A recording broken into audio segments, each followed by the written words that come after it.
Good morning. લાસ્ટમાં સ્થિત ઘર્ષણ બળ આપણે જોયું અને સ્થિત ઘર્ષણ બળમાં એક દાખલો મેં આપેલો જેમાં થીટા શોધવાનો કીધો તો એનો જવાબ છોકરો 38 ડિગ્રી અને 40 મિનિટ આવે છે. બરાબર. હવે આજનો જે મુદ્દો છે એ તમને તો જ આવડે જો સ્થિત ઘર્ષણ બળને તમે પાકું કરી લીધું હોય, સમજી લીધું હોય, એકદમ કોન્સેપ્ટ ક્લિયર કરી લીધો હોય. બરાબર. આપણે ગઈકાલના લેક્ચરમાં એવી ચર્ચા થઈ કે સ્થિત ઘર્ષણ બળ કોને કહેવાય? તો કે એક પદાર્થ સ્થિર પડેલો છે, તમે એને ધીમે ધીમે બાહ્ય બળ આપતા જાઓ છો છતાં એ ખસતો નથી કારણ કે તમે આપેલા બળનો વિરોધ કરતું એક બળ ત્યાં સામું ઉદ્ભવે છે અને એ બળને આપણે નામ આપ્યું હતું સ્થિત ઘર્ષણ બળ. પછી આપણે એવું જોયું હતું કે તમે જેમ જેમ તમારું બળ વધારતા જાઓ, બાહ્ય બળ જેમ જેમ વધતું જાય એમ સ્થિત ઘર્ષણ બળ પોતાની કિંમત વધારતું જાય અને અમુક હદ સુધી એ પદાર્થને ખસવા દેતું નથી. એટલે કે સેલ્ફ એડજસ્ટિંગ ફોર્સ છે એવી વાત પણ થઈ. પછી આપણે જોયું કે એક બળ તમે લાગુ પાડશો એ એવું બળ આવશે કે જે ઓલું સ્થિત ઘર્ષણ બળ છે એને ક્રેક કરી નાખશે, તોડી નાખશે. મતલબ એનાથી વધારે તાકાતવાળું બળ છે. મતલબ પદાર્થ ખસવાની અણી ઉપર આવશે. પદાર્થ જ્યારે ખસવાની અણી ઉપર આવે તમે લાગુ પાડેલું બળ અને ઘર્ષણ બળ જે સ્થિત ઘર્ષણ બળ છે એ લગભગ સરખા થઈ જશે. એટલે હવે પદાર્થ ખસવાની અણી ઉપર આવશે ત્યારે જે ઘર્ષણ બળ લાગ્યું એને કહેવાય મહત્તમ સ્થિત ઘર્ષણ બળ. અને આ લોકો એમ કહે છે કે મહત્તમ સ્થિત ઘર્ષણ બળ લંબ બળના સમપ્રમાણમાં છે. Fs મેક્સ ચલે છે n. જેનું લંબ બળ વધારે એટલે કે જેનું વજન બળ વધારે એના માટે મહત્તમ સ્થિત ઘર્ષણ બળની કિંમત પણ વધારે. અને એના માટે આપણે 1 ખુરશી અને 10 ખુરશીની થપ્પીનું ઉદાહરણ પણ ડિસ્કસ કરેલું. હવે વાત આવે છે ગતિક ઘર્ષણ બળની. તો ચાલો પહેલાં આપણે અનુભવની ચર્ચા કરીએ. તમે ક્યારે એવો અનુભવ કર્યો છે કે એકદમ હેવી ટેબલ હોય, ભારે પદાર્થ હોય, જમીન ઉપર પડેલો છે, તમે એને ધક્કો મારીને ખસેડો છો, બહુ ભારે પદાર્થ છે, તો તમારે શરૂઆતમાં ધક્કો મારો ને તો ખસતું નથી હોતું. તમે એકદમ જોરથી બળ લગાડો છો અને પછી એની ખસવાની શરૂઆત થાય છે. પછી તમે ક્યારે એવું માર્ક કર્યું છે કે એકવાર એ ખઈશું, મતલબ એકવાર એ ગતિમાં આવ્યું ને પછી તમે જે બળ લગાડો છો એ બળ અને જ્યારે સ્થિર હતું અને એને ખસેડવું હતું અને જે બળ આપ્યું હતું એ બળ બે સરખા નહીં હોય. મતલબ સ્થિર પદાર્થને ખસેડવા તમારે ઝાઝું બળ આપવું પડ્યું અને જેવું એ એકવાર ગતિમાં આવ્યું ને પછી તમે ધીમા બળથી એને ધક્કો મારવાનો ચાલુ રાખો તો એ ગતિ કરે રાખશે. તો આના ઉપરથી એક સરસ તારણ નીકળ્યું કે સ્થિર પદાર્થ જે છે એને ગતિમાં લઈ આવવો છે ત્યારે તમે જે બળ આપો છો એ બળ વધારે જોઈએ છે. કારણ તો કે સામે સ્થિત ઘર્ષણ બળ વધારે હોય છે. તો હવે પરિસ્થિતિથી કે એકવાર એ ગતિમાં આવી જાય છે પછી તમારે એટલું બધું બળ નથી દેવું પડતું એને ગતિ ચાલુ રાખવા માટે. કેમ? તો કે હવે શું ઘર્ષણ નહીં લાગતું? તો કે લાગે જ છે, પણ એ સ્થિત ઘર્ષણ બળ નથી. કેમ કે સ્થિત ઘર્ષણ બળની જે લિમિટ હતી તો તમે તોડી નાખી છે. તો હવે કેવું ઘર્ષણ બળ આવ્યું? તો હવે ઘર્ષણ બળનો પ્રકાર બદલી ગયો. અહીંયા પદાર્થ ગતિમાં છે અને ગતિનો વિરોધ તો થશે જ, પણ ઓલો કેમ સ્થિર હતો અને ગતિનો વિરોધ કરતું હતું તો એ સ્થિત ઘર્ષણ બળ. અહીંયા ગતિમાં છે, ગતિનો વિરોધ થાય છે એટલે ગતિક ઘર્ષણ બળ કહેવાનું.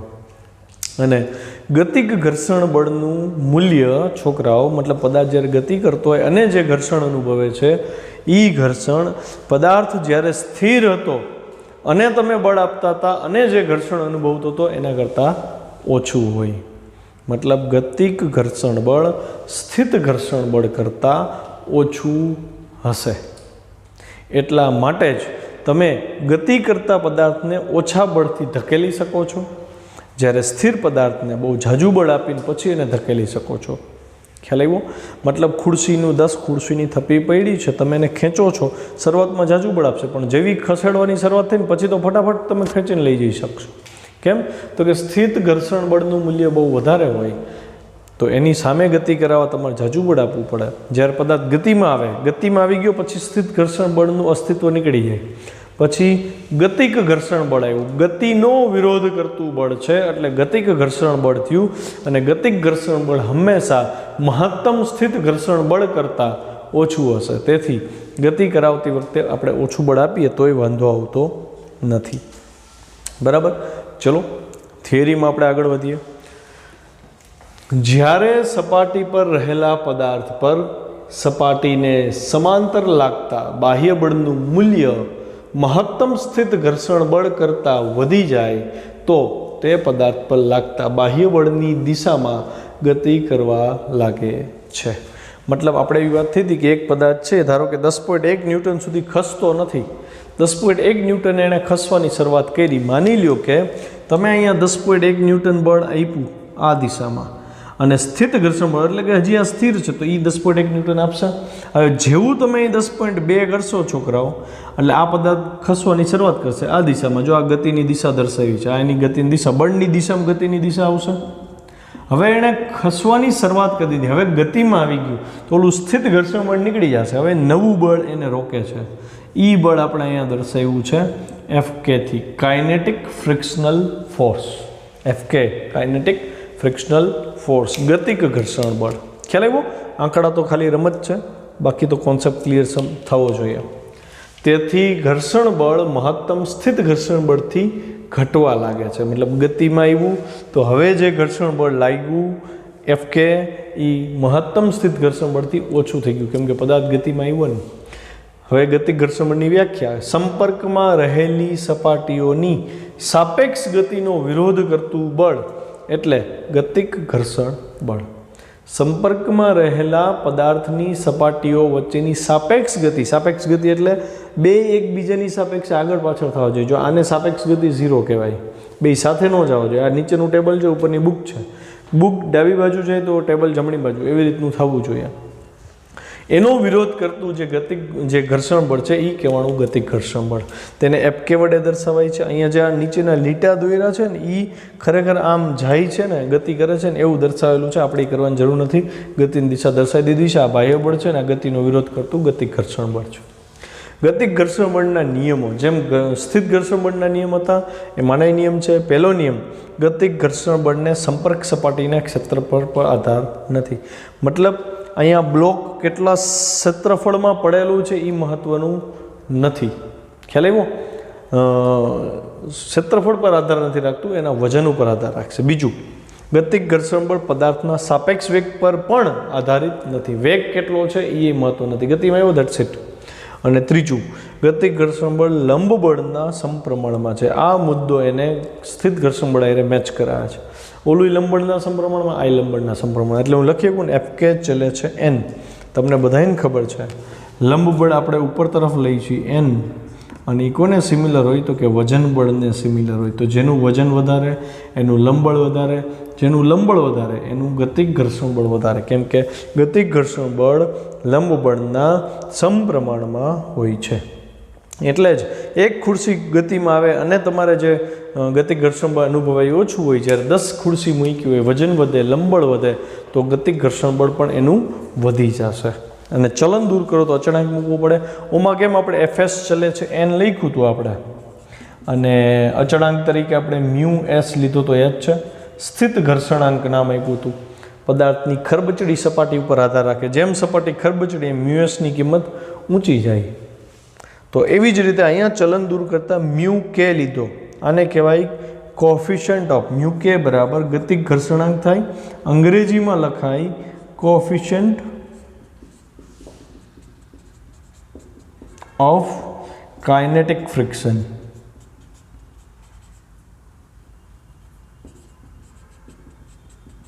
ખ્યાલ આવ્યો? ગતિક ઘર્ષણાંક.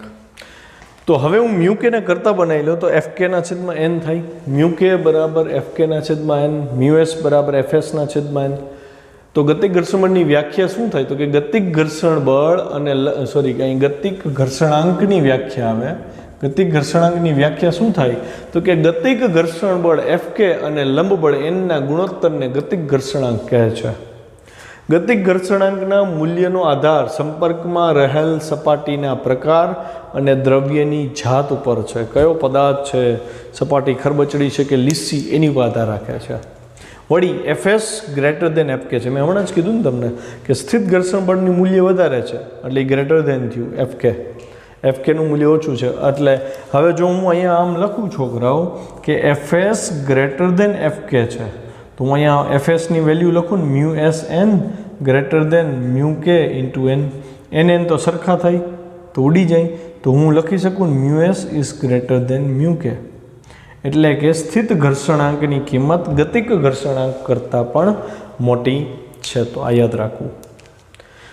બીજું, એકવાર સાપેક્ષ ગતિ શરૂ થાય પછી બીજા નિયમ પરથી આપણે પદાર્થનો પ્રવેગ મેળવવો હોય તો પદાર્થનો પ્રવેગ એટલે પરિણામી બળ છેદમાં દળ થાય.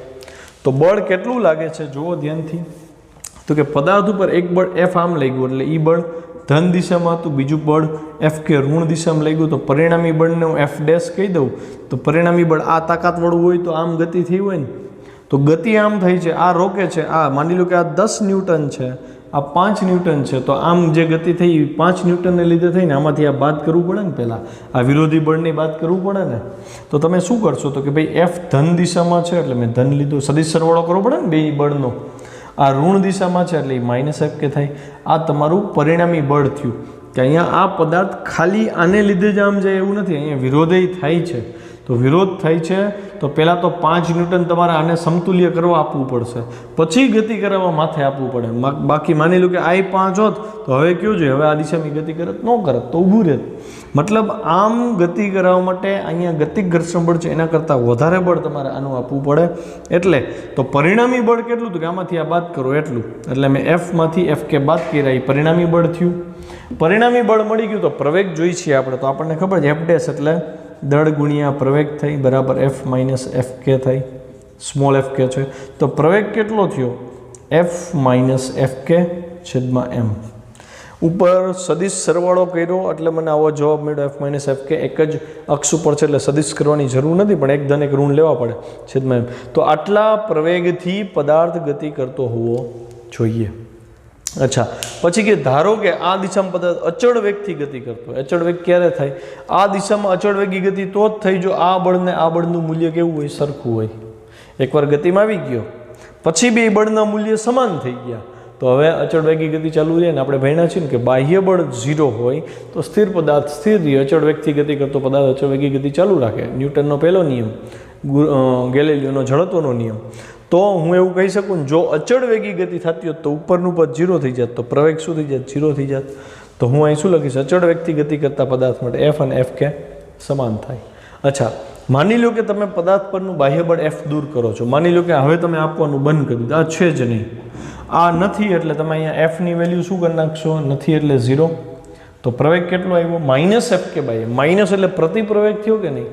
પ્રતિપ્રવેગ તો ગતિનો અવરોધ ઊભો કરે, ગતિ ધીમી પાડે. તો એનો મતલબ કે પ્રતિપ્રવેગી ગતિ કરશે તો પદાર્થ થોડાક અંતર કાપીને ઊભો રહી જશે.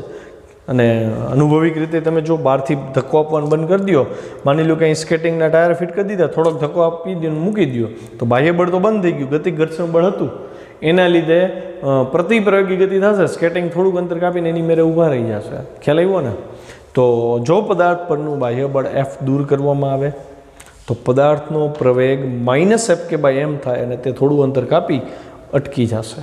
આ થયું છોકરાઓ ગતિક ઘર્ષણ બળ. સ્થિત ઘર્ષણ બળ અને ગતિક ઘર્ષણ બળ ફરીથી આજે બે ટોપિકને સરસ મજાના તૈયાર કરજો, પછી આપણે આગળ વધશું. ક્વેશ્ચન 23મો. ક્વેશ્ચન 23મો મેં બોર્ડ ઉપર નથી લીધો, તો સાદો એવો જવાબ છે એનો. સમજૂતી હું મૌખિક આપી દઈશ, લખવાનો તમારે પીડીએફ ફાઇલમાંથી છે. ક્વેશ્ચન છે, ઉદાહરણ દ્વારા સમજાવો કે સ્થિત ઘર્ષણ બળ એ ગતિને નહીં પણ અપેક્ષિત ગતિને વિરોધ કરે છે. કેમ કે ગતિનો વિરોધ કોણ કરે છે? ગતિક ઘર્ષણ બળ. એટલે બહુ ધ્યાનમાં રાખવું, સ્થિત ઘર્ષણ બળ ગતિનો વિરોધ નથી કરતું, એ અપેક્ષિત ગતિનો વિરોધ કરે છે. અને આપણે ચર્ચા થઈ હતી અપેક્ષિત ગતિ એટલે શું, તો કે તમે કોઈ પદાર્થને બળ લગાડો તો તમારું માઇન્ડસેટ એવું હોય કે એણે ગતિ કરવી પડે પણ નથી કરતો. તો જે ગતિ કરવી પડે એવું તમે જે વિચાર્યું એ હતી અપેક્ષિત ગતિ, અને એ ગતિ નથી થતી એનો મતલબ કે તમે વિચારેલી ગતિ નથી થતી, તો એનો વિરોધ જે કરે છે એ વિરોધ કરતું બળ એટલે સ્થિત ઘર્ષણ બળ. ઉદાહરણ આપીને સમજાવવાનું છે. તો ઉદાહરણ તમે તમારી રીતે કોઈ પણ આપી શકો. આપણને જે ઉદાહરણ આપ્યું છે એ આ પ્રમાણે છે કે ધારો કે એક ટ્રેન પ્રવેગી ગતિ કરે છે. હવે ટ્રેન પ્રવેગી ગતિ કરે છે ત્યારે ટ્રેનના કમ્પાર્ટમેન્ટમાં ડબ્બાની અંદર એક મોટું બોક્સ રાખેલું છે, વજનદાર છે, બરાબર છે. તો આપણે સમજી શકીએ કે ભાઈ વજનદાર બોક્સ છે એટલે વજન બળ નીચે વધારે હોય તો સામું લંબબળ એન વધી જાય, લંબબળ વધારે હોય તો ફ્રિક્શન સ્થિત ઘર્ષણ બળ વધી જાય. હવે જો ટ્રેન એ પ્રવેગથી ગતિ કરે તો ત્યાં ઘર્ષણને લીધે ડબ્બા અને બોક્સ વચ્ચેનું જે ઘર્ષણ છે, ટ્રેન અને બોક્સ વચ્ચેનું જે ઘર્ષણ છે, એ ઘર્ષણને લીધે એ બોક્સ પોતે ટ્રેન સાથે એ પ્રવેગથી સાથે જ જતો હોય. સમજાય એવી વાત છે. પણ હું અહીંયા ન્યૂટનનો પહેલો નિયમ લગાડીશ કે ખરેખર જોવા જઈએ તો આપણને એવું ભાસ થાય કે એ ડબ્બા ઉપર કોઈ બળ લાગુ પાડેલ નથી અને માની લ્યો કે ઘર્ષણ છે જ નહીં. ઓકે, તો હવે ડબ્બો ટ્રેનના તળિયા ઉપર પડેલો છે, એને ઘર્ષણ બળ છે નહીં અને કોઈ જ બળ નથી, મતલબ બાહ્ય બળ શૂન્ય છે. તો હવે જડત્વનો નિયમ શું કહેતો હતો કે બળ નહીં લાગુ પાડો તો એ પદાર્થ અહીંયા પડ્યો રહે. બરાબર છે. એટલે પરિસ્થિતિનું નિર્માણ આવું થાય કે આ ટ્રેનનો ડબ્બો છે, આ રાખેલું બોક્સ છે, ટ્રેન આ તરફ એ પ્રવેગથી ગતિ કરે છે અને અહીંયા કોઈ ઘર્ષણ નથી. તો આને તો અહીંયા જ રહેવાનું મન થાય ને, કોઈ બળ નથી લાગતું, કોઈ જ બળ નથી લાગતું, આ બે વચ્ચેનું ઘર્ષણ નથી, તો આ પદાર્થ તો પોતે સ્થિર રહેવાનો પ્રયત્ન કરશે. એટલે પરિસ્થિતિ શું થશે? ટ્રેનનો ડબ્બો આગળ વધી જશે. જોજો, ટ્રેનનો ડબ્બો આગળ વધી ગયો અને પહેલો નિયમ છે એનું પાલન થાય તો એવા હેતુથી આપણે આને અહીંયા રાખવો પડે ને, કેમ કે બાહ્ય બળ છે નહીં તો સ્થિર પદાર્થ તો સ્થિર રહે, તો આ પદાર્થ અહીંયા રહેશે. જડત્વના ગુણધર્મને લીધે બોક્સ ખસતું નથી. એક સમય એવો આવશે કે ટ્રેનનો ડબ્બો આગળ આવી ગયો આટલો, તો અહીંયા આ દિવાલ એ આગળ આવી ને, મતલબ ટ્રેનનો ડબ્બો હવે આ છે, તો એનો મતલબ એવો થયો ને બોક્સ અહીંયાનું અહીંયા પડ્યું રહેશે અને અહીં ભટકાશે તળિયે. ખ્યાલ આવ્યો? કેમ? તો કે તમે ફ્રિક્શન ધ્યાનમાં નથી લીધું. ફ્રિક્શન નથી એટલે આની ઉપર કોઈ બળ લાગતું નથી, એટલે કે ખરેખર આની ગતિ કંઈક આ પ્રકારે થવી જોઈએ. પણ વાસ્તવિકતા એ છે કે અહીંયા ઘર્ષણ બળ છે, સ્થિત ઘર્ષણ બળ છે, અને એ સ્થિત ઘર્ષણ બળ બ્લોકને આ દિવાલ સાથે અથડાતા રોકશે. એટલે કે જ્યારે ટ્રેન આગળ વધે છે, જેટલો પ્રવેગી ગતિ એ કરે છે એટલા જ પ્રવેગી ગતિને લીધે આની ઉપર વિરુદ્ધ દિશામાં બળ લાગતું હોય તો એને અહીંયા રહેવું છે, પણ ઓલું ઘર્ષણ બળ આને તળિયા સાથે, ટ્રેનના તળિયા સાથે ચીપકાઈ રાખે છે, એટલે એ બોક્સે ટ્રેનની સાથે જવું પડે છે. તો બોક્સની જે ભટકાવાની આપણી વિચારસરણી હતી એ આપણી અપેક્ષિત ગતિ હતી ને આ બોક્સ માટેની, કે જો અહીંયા એકેય બળ ન હોત તો એ ભટકાત એ થતું નથી. પણ સ્થિત ઘર્ષણ બળ છે જે બાહ્ય બળ તરીકે વર્તશે અને એને લીધે એને ટ્રેનના ડબ્બા સાથે એ પ્રવેગથી જ ગતિ કરવી પડશે. ખ્યાલ આવ્યો? તો આ અપેક્ષિત ગતિને અવરોધે છે એની સાબિતી થઈ. બીજું ઉદાહરણ તમને સરસ આપું. માની લો કે તમે મેટ્રોમાં ઊભા છો, મેટ્રો ટ્રેન હોય છે એની અંદર તમે ઊભા છો, એકદમ સરફેસ એનું લીસું ઇમેજિન કરો અને પગમાં આપણે સ્કેટિંગ શૂઝ પહેરેલા છે અને ઇમેજિન કરી લ્યો કે સ્કેટિંગ એ એવા છે કે ફ્રિક્શન કંઈ રહેવા જ નથી દેતા. હવે તમે સ્કેટિંગના બૂટ પહેરીને ઊભા છો, બરાબર, ફ્રિક્શન છે નહીં. હવે તમે વિચારો કે ટ્રેનને અચાનક પ્રવેગ આપવામાં આવે 50 મીટર પ્રતિ સેકન્ડ સ્ક્વેરનો, એટલે ફૂલ સ્પીડથી ટ્રેન આગળ જશે. હવે આપણું બોડી જડત્વના નિયમ પ્રમાણે આપણને કોઈ ફોર્સ લાગતો નથી. તળિયે જે ખાલી બૂટ પહેર્યા હોત તો ઘર્ષણ હોત તો આપણને ટ્રેન આપણી સાથે લઈ જઈ શકત, પણ હવે તો ઘર્ષણ નથી, એટલે ટાયર નીચેના ફરવા માંડશે, ટ્રેન આગળ નીકળી જશે, આપણે અહીંયા ઊભા રહેશે ને એક સમય એવો આવશે કે ટ્રેનની પાછળની દિવાલ આપણી હારે ભટકાશે. આવું થાય ને. તો આ થઈ અપેક્ષિત ગતિ. ઘર્ષણની ગેરહાજરીમાં જે ગતિ થાય એ થઈ અપેક્ષિત ગતિ. પણ હવે એમ વિચારો કે ગમે એવા સારા સ્કેટિંગના શૂઝ પહેરો તોય કંઈક તો ઘર્ષણ યાર લાગવાનું છે, અને એ ઘર્ષણને લીધે આપણે ટ્રેનની સાથે, માની લો સાદા શૂઝ પહેરી લીધા છે તો આપણે ટ્રેનની સાથે સાથે આગળ વયા જશે ને. સમજાણી વાત? તો એ જે અપેક્ષિત ગતિ હતી, જે દિવાલ પાછલી દિવાલ સાથે અથડાવાના હતા, એ ઘટના ન બની. કેમ? તો કે સ્થિત ઘર્ષણ બળની હાજરી હતી. આમ સ્થિત ઘર્ષણ બળ ગતિનો વિરોધ નથી કરતું, આમ સ્થિત ઘર્ષણ બળ અપેક્ષિત ગતિનો વિરોધ કરે છે. ચલો, બીજો ક્વેશ્ચન છે, રોલિંગ ઘર્ષણ એટલે શું? તેના નિયમ લખો તથા રોલિંગ ઘર્ષણાંકની વ્યાખ્યા આપો. જો ઘર્ષણના 3 પ્રકાર ટોટલ આપણે ભણવાના થયા: સ્થિત ઘર્ષણ બળ, ગતિક ઘર્ષણ બળ અને હવે આવે છે રોલિંગ ફ્રિક્શનલ ફોર્સ. આ ઓલા બેથી અલગ છે, થોડુંક ડિફિકલ્ટ છે. સમજીએ. પદાર્થ સરક્યા સિવાય ગબડતો હોય ત્યારે લાગતા ઘર્ષણ બળને રોલિંગ એટલે કે લોટણ થતું જાય છે એવું કહેવાય, ઘર્ષણ બળ કહેવાય. તેનો સંકેત FR છે. તમને રોલિંગનું ઉદાહરણ સમજાવું, જોજો ધ્યાનથી. માની લો કે એક ઢોળાવવાળી સપાટી છે. હવે ઢોળાવવાળી સપાટી ઉપર તમે એકદમ લીસું ટાયર હોય એવું વાહન એ મૂકો છો. આ વાહનના 2 ટાયર છે અને આ ટાયર એકદમ લીસા છે, મતલબ બને એટલું ફ્રિક્શન એને અનુભવ નથી થતું. તો તમે મને એમ કહો કે આ ટાયર પોતે ગોળ ગોળ ફરતા ગબડશે કે ઢસડાઈને સીધા જશે? ઓબ્વિયસ ઢસડાઈને જશે ને, કેમ કે લીસા છે, ઘર્ષણ તો છે નહીં બે વચ્ચે. એટલે સ્લીપ થશે. સ્લીપ થવું અને રોલ થવું બે ઘટના અલગ છે. તમે ફૂલ સ્પીડમાં સાયકલ ચલાવતો ને ત્યારે સાયકલના ટાયર રોલ થતા હોય છે, ત્યારે જે ભાગ ભજવે છે ઘર્ષણ રસ્તા અને ટાયર વચ્ચે, એ રોલિંગ ઘર્ષણ છે.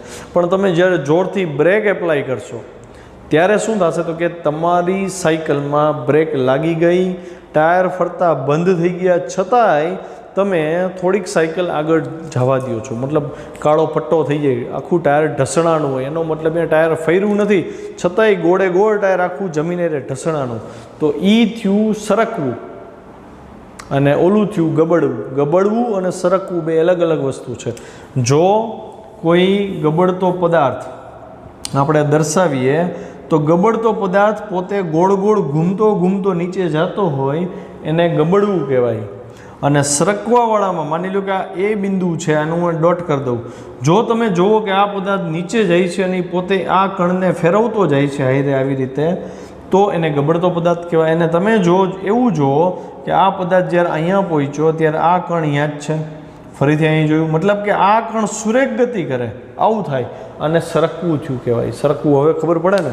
તો સરકવું અલગ પ્રકાર છે, ગબડવું અલગ પ્રકાર છે. સરકવામાં જે ઘર્ષણ અનુભવાય એ ગતિક ઘર્ષણ બળ છે, ગબડવામાં જે ઘર્ષણ અનુભવાય એ રોલિંગ ઘર્ષણ બળ છે. તો હજી એક સરસ ઉદાહરણ આપી. આ લોકો એમ કહે છે કે ચલો ભાઈ સ્થિર હોય અને બળ આપો તો પદાર્થ સ્થિર અને સ્થિત ઘર્ષણ બળ કહેવાય. અહીંયા જે બળ વિરોધ કરે છે, પદાર્થ ગતિમાં હોય અને એ ગતિનો વિરોધ કરે એને ગતિક ઘર્ષણ બળ કહેવાય. તો રોલિંગ બળ કોને કહેવું? એનું સરસ ઉદાહરણ આપું. માની લો કે એક ગોળાકાર પદાર્થ છે, ધારો કે ફૂટબોલ. તો ફૂટબોલને જમીન ઉપર તમે ધક્કો મારો છો, કિક નહીં, ધક્કો મારો છો, તો ફૂટબોલ ગોળ ગોળ ઘૂમતો જમીન ઉપર જઈને ઊભો રહે ને. હવે એ ગોળ ગોળ ઘૂમે છે એટલે સ્થિર નથી, સમજો. ગોળ ઘૂમે છે એટલે સ્થિર નથી, સ્થિર નથી એટલે સ્થિત ઘર્ષણ બળ નથી. બરાબર? સ્થિત ઘર્ષણ બળ નથી લાગતું. બીજી વસ્તુ, જ્યારે એ ગોળ ઘૂમે, સમજો, ત્યારે એનો એક જ બિંદુ જમીન એરે કોન્ટેક્ટમાં આવે. ક્લિયર છે? બીજી ક્ષણે આ બિંદુ અહીંયા આવી જશે ને એની આગળનું આ જે બિંદુ હશે એ અહીંયા આવી ગયું હશે. મતલબ એક જ ક્ષણ માટે, એક જ ઇન્સ્ટન્ટ માટે, એક જ પળ માટે આ કણ કોન્ટેક્ટમાં હતો આની જમીન સાથે. હવે બીજી ક્ષણે તો એ કણ હવામાં આવી ગયો.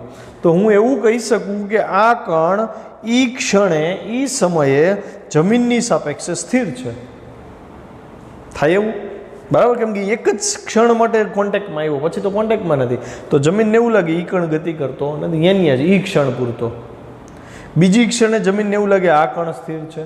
તો એનો મતલબ એવો થયો કે દરેક કણ જ્યારે સંપર્કમાં આવે ત્યારે એ કણ સ્થિર છે એવું ઇમેજિન થાય. તો કણ સ્થિર થયો જે તે સમય ઉપર, એટલે કે ગતિમાંય નથી જે તે કણ, જમીન સાપેક્ષ ગતિ થઈ નહીં. સાપેક્ષ ગતિ ક્યારે થઈ હોત? કે જો ફૂટબોલને પકડીને ગબડાવાને બદલે તમે જમીને ઢસડત, તો આ એ બિંદુ હું કહું તો ઢસડા પછી જ્યારે ફૂટબોલ અહીંયા આવે તો એ બિંદુ જ અહીંયા કોન્ટેક્ટમાં હશે. જ્યારે ગબડવામાં શું થશે? તો કે એ બિંદુ છે અહીંયા ઉપર આવી ગયું હશે અને એના પછીનું બિંદુ બી કોન્ટેક્ટમાં આવ્યું હશે. આ થયું ગબડવું અને ઓલું થયું એ પાછો જમીનને અડેલો જ રહે તો સરકવું. ખ્યાલ આવ્યો? તો જો અહીંયા એ કણ જમીનના કોન્ટેક્ટમાં રહીને જગ્યા બદલતો હોત તો સાપેક્ષ ગતિ થઈ હોત જમીન સાપેક્ષે, અને તો અહીંયા ગતિક ઘર્ષણ બળ હોત. પણ અહીંયા તો જમીન સાપેક્ષે કણ એ ગતિ કરતો નથી, એટલે અહીંયા ગતિક ઘર્ષણ બળ નથી. એટલે બે વસ્તુ નોંધી કે સ્થિત ઘર્ષણ એ નથી, ગતિક ઘર્ષણ એ નથી. તો શું ગતિક, તો શું ઘર્ષણ છે જ નહીં? તો એનો મતલબ તો એવો થયો ને કે આને ફૂટબોલને એકવાર ધક્કો આપ્યો તો ગબડવાનું ચાલુ કરીને પછી ઊભો જ નહીં રહે, ઊભો તો રહી જાય છે. એનો મતલબ હજી કંઈક એવું બળ છે જે એના ગબડવાની પ્રક્રિયાને રોકે છે. એ બળને નામ આપવામાં આવ્યું રોલિંગ ઘર્ષણ બળ. સમજે પડી? એટલે રોલિંગ ઘર્ષણ બળ થોડોક અલગ મુદ્દો થઈ ગયો.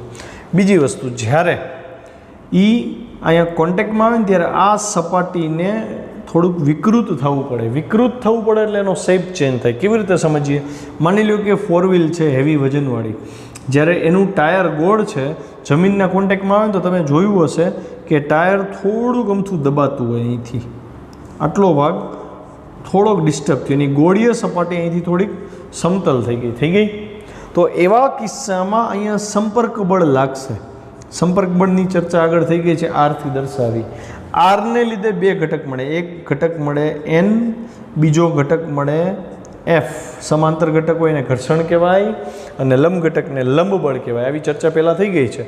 એનો મતલબ અહીંયા જે સમાંતર ઘટક મળ્યો, આ સમાંતર ઘટકને એફ આરથી દર્શાવવામાં આવે છે. ફરીથી જ્યારે કોઈ ગોળાકાર પદાર્થ કે રિંગ આકારનો પદાર્થ જમીનના સંપર્કમાં ગબડીને ગતિ કરતો હોય ત્યારે કોન્ટેક્ટમાં આવેલું બિંદુ થોડુંક વિકૃત થાય છે, એના આકારમાં થોડોક ફેરફાર થાય છે, એ સપાટીના ક્ષેત્રફળમાં થોડોક ચેન્જ આવશે, એને લીધે સંપર્ક બળ ઉત્પન્ન થયું. અને એ સંપર્ક બળનો જમીનને સમાંતર ઘટક આની ગતિનો અવરોધ કરે છે, જેને રોલિંગ ફ્રિક્શન કહેવાય છે. અત્યારે આનું રોટેશન છોકરાઓ આવી રીતે થતું હશે, મતલબ ગતિની આમ થાય છે, ગતિ આમ થાય તો રોલિંગ ફ્રિક્શન એનો વિરોધ કરે, એવી થાય પરિસ્થિતિ. ખ્યાલ આવે છે? હવે થિયરીના મુદ્દામાં આગળ વધીએ, જોઈએ. પદાર્થ સરક્યા સિવાય ગબડતો હોય ત્યારે લાગતા ઘર્ષણ બળને રોલિંગ એટલે કે લોટણ ઘર્ષણ બળ કહે છે. તેનો સંકેત એફઆર છે. એના નિયમ તો કે રોલિંગ ઘર્ષણ બળનું મૂલ્ય સંપર્ક સપાટીના ક્ષેત્રફળ પર આધારિત નથી. જો ક્ષેત્રફળ કેટલું એની પર આધારિત નથી. રોલિંગ ઘર્ષણ બળનું મૂલ્ય લંબ બળના સમપ્રમાણમાં, જેમ આ બળ વધારે એમ રોલિંગ ફ્રિક્શન વધારે. ખ્યાલ આવ્યો? એફઆર ચલે છે એન, ઓના જેવું થયું ને, એફએસ ચલે છે એન, એફકે ચલે છે એન, તો અહીંયા એફઆર ચલે છે એન. ચલન દૂર કરો તો અહીંયા ઘર્ષણાંક આવ્યો, પણ એને મ્યુ આર કીધો. અને નામ આપ્યું રોલિંગ ઘર્ષણાંક. આની વ્યાખ્યા પૂછી છે, તો રોલિંગ ઘર્ષણાંક એટલે શું? તો કે મ્યુ આરને કરતાં બનો એટલે એફઆર છેદમાં એન થાય. રોલિંગ ઘર્ષણ બળ અને લંબ બળના ગુણોત્તરને રોલિંગ ઘર્ષણાંક કહે છે. વલય એટલે કે રિંગ અથવા ગોળો જ્યારે સમક્ષિતિજ સમતલ સપાટી, સમક્ષિતિજ સપાટી ઉપર ગબડે, સરક્યા વગર ગબડે, ત્યારે દરેક ક્ષણે પદાર્થ અને સમતલ વચ્ચે માત્ર એક જ સંપર્ક બિંદુ હોય. મેં કીધું હતું ને, એક જ બિંદુ એના કોન્ટેક્ટમાં આવે. જો એકદમ સોલિડ પદાર્થ હોય ને, તો લોખંડનો છરો વિચારો, લોખંડનો છરો હોય તો એનું એક જ બિંદુ, જ્યારે જમીન ઉપર આવે એક જ બિંદુ એનું જમીન સાથે સંપર્કમાં હોય. આ સંપર્ક બિંદુની સમતલ સપાટીની સાપેક્ષમાં કોઈ ગતિ હોતી નથી. સમતલ સપાટી એટલે જમીન અને સંપર્ક બિંદુ એટલે આ એ બિંદુ જે આપણે અહીં લીધું હતું એ. હું એવું કહી શકું કે જ્યારે પદાર્થ ગબડતો હોય ત્યારે જે તે સંપર્ક બિંદુ છે એ જમીનની સાપેક્ષ કોઈ ગતિ કરતું નથી, કેમ કે એક ક્ષણ માટે કોન્ટેક્ટમાં છે ને બીજી ક્ષણે કોન્ટેક્ટની બહાર વયો ગયો, એટલે જમીન ઉપર એની કોઈ ગતિ નથી થતી. જમીન માટે તો એ સ્થિર જ ફીલ થયો, તેથી એ કોઈ ગતિ નથી કરતો. આથી આદર્શ પરિસ્થિતિમાં ગતિક ઘર્ષણ બળ અને સ્થિત ઘર્ષણ બળ બે કેવા થઈ ગયા? શૂન્ય. કેમ કે ગતિ તો કરે છે એટલે સ્થિત ઘર્ષણ બળ નથી, અને સાપેક્ષ ગતિ પાછી કણની નથી થતી એટલે એ ગતિક ઘર્ષણ નથી.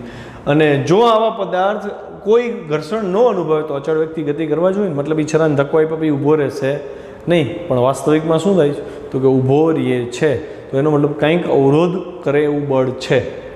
તેથી આવા પદાર્થ અચળ વ્યક્તિ ગતિ કરવા જોઈએ, પણ વ્યવહારમાં રિયલમાં આવી ગતિને કંઈક અવરોધ નડે છે, જેથી ગતિ એની ધીમી પડે છે.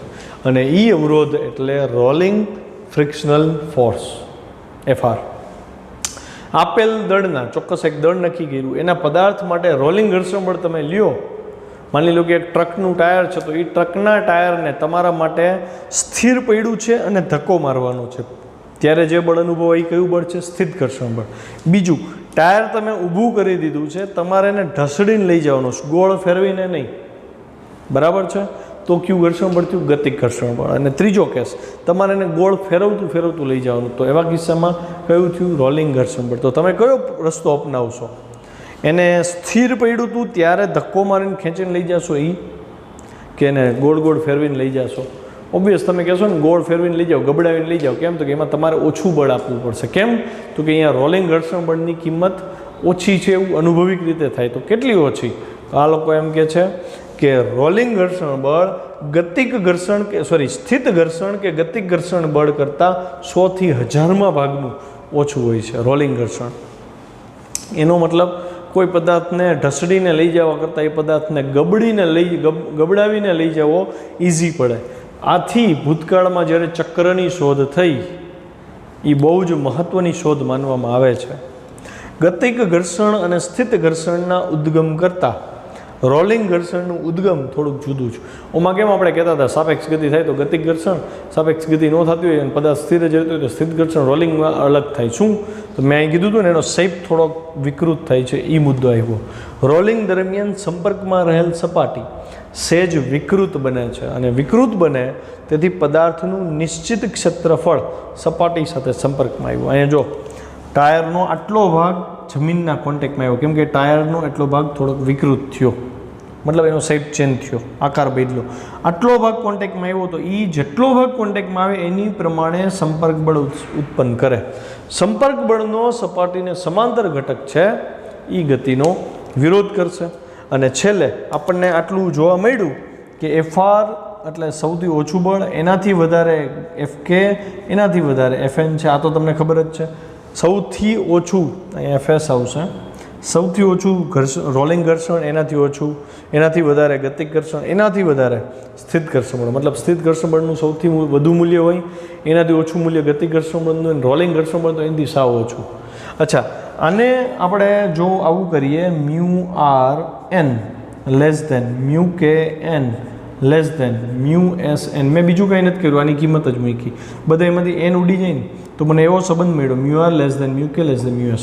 મતલબ રોલિંગ ઘર્ષણાંક μK કરતાંય નાનો છે અને μS કરતાં પણ નાનો છે. આને બોલાય કોફિશિયન્ટ ઓફ રોલિંગ ફ્રિક્શનલ. અહીંયા લેક્ચર પૂરો કરીએ. તમને સ્થિત ઘર્ષણ બળ, ગતિક ઘર્ષણ બળ અને રોલિંગ ઘર્ષણ બળ બહુ પ્રોપર રીતે આવડવા જોઈએ. આવતીકાલે આના જે દાખલા છે એ સોલ્વ કરશું.